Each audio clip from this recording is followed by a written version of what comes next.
धेरै प्रेम कथा दूरीले होइन डरले हार्छन्। के अब राहुलले सुमीलाई रोज्लान् कि आफ्ना बुवा आमालाई? छिया छिया भयो। एकातिर उसले संसारकै सबैभन्दा बढी माया गर्ने सुमी थिइन्, जसले आफ्नो ऊर्जावान 6 वर्ष राहुलकै भरमा बिताएकी थिइन्। अर्कोतिर उसले जन्म दिने, रगत र पसिना बगाएर हुर्काउने आमा बुवा थिए। बिछोडको त्यो क्षण राहुलले सुमीलाई एउटा क्याफेमा भेट्यो। उसका आँखा राता थिए। सुमीका हात समातेर बालक जस्तै धुरु धुरु रोयो।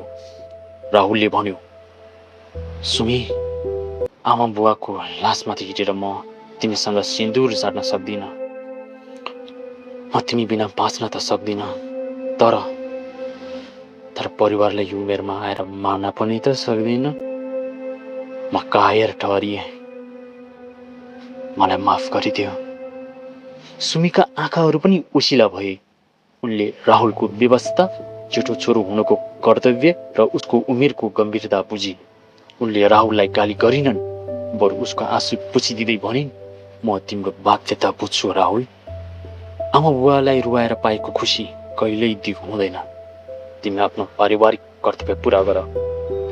तिमीले डर रोज्छौ कि आफ्नो सपना, बाँकी अर्को भागमा